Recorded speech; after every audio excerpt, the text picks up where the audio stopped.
প্রথমে আমি 6টা পটল নিয়েছি। তো পটলগুলোকে প্রথমে আমি এই দেখো, এই যে গোটা পটল, এই গোটা পটলটাকে প্রথমে এই যে গায়ের যে আঁশটা আছে, আঁশটাকে এইভাবে ছাড়িয়ে নেব। এইভাবে আঁশগুলোকে ছাড়িয়ে নিচ্ছি। দেখো এই যে আমার ছাড়ানো হয়ে গেছে, এই যে ছাড়িয়ে নিলাম ভালো করে। নিয়ে একটা মুখ রেখে দেব আর একটা মুখ করে এইভাবে ভালো করে এটাকে গা থেকে আঁশগুলোকে ভালো করে ছাড়িয়ে নিয়ে এবার একটা সাইড আমি কেটে দেবো। দেখো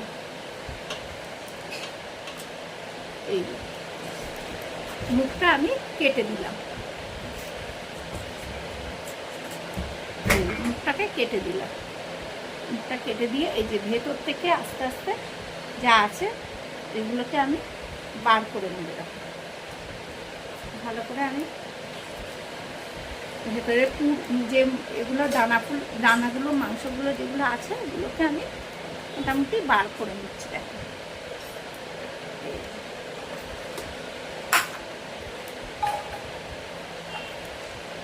একটাই তোমাদের সঙ্গে প্রথমে দেখাচ্ছি, আর আমি ভেতরে আরও এগুলো আমার সব কাটাই আছে। দেখো এইগুলো এই যে পরপর এই ভেতরে দেখো কিছু নেই, বুঝছো, ভেতরগুলো ফাঁকা। এই ভেতরের শাঁসগুলো এইভাবে বের করে নিতে হবে। আর এই দেখো এই বীজগুলো, এই যে দেখো বীজগুলো আমি ছাড়িয়ে নিয়েছি, ঠিক আছে। বীজগুলো কিন্তু দিয়েই আমি পুরটাকে বানাবো। আর চিংড়ি মাছ দেবো এর মধ্যে, দিয়ে যা দেবো তোমাদের উপকরণ ওগুলো দেখিয়ে দিচ্ছি। কাঁচা লঙ্কা একটুখানি জিরে গুঁড়ো দেবো, আর একটু আদা বাটা দেবো, একটু আদা অল্প একটু দিয়ে ভালো করে আমি এটাকে কাঁচা লঙ্কা দিয়ে পেস্ট করে নেব এটার সাথে। আর এই চিংড়ি মাছের সাথে একসাথে আমি পেস্ট করে নেব। নিয়ে আমি তারপরে তোমাদেরকে দেখাচ্ছি কিভাবে আমি পটলের দোরমাটা বানাবো।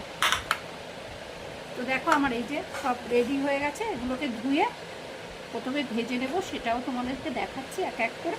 তো দেখতে থাকো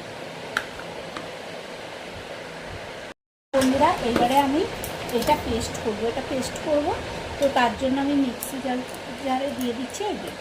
এই দেখো এগুলো দিয়ে দিলাম। এর মধ্যে কাঁচা লঙ্কা আর এই ভেতরের যে পুরটা বেরিয়েছে পটলের যে এটা সসটা, এটাই দিয়ে দিলাম। এর মধ্যে কাঁচা লঙ্কা দিয়েছি। আর এটার মধ্যে এই যে এই চিংড়ি মাছটা দিয়ে দেবো, পেস্ট করে এই যে কাঁচা চিংড়ি মাছটা দিয়ে দেবো। দিয়ে এটার মধ্যে আমি একটু এই যে আদা রসুনের পেস্ট আমি এর মধ্যে একটু দিয়ে দিলাম। দিয়ে এটা আমি এখন পেস্ট করে নেব।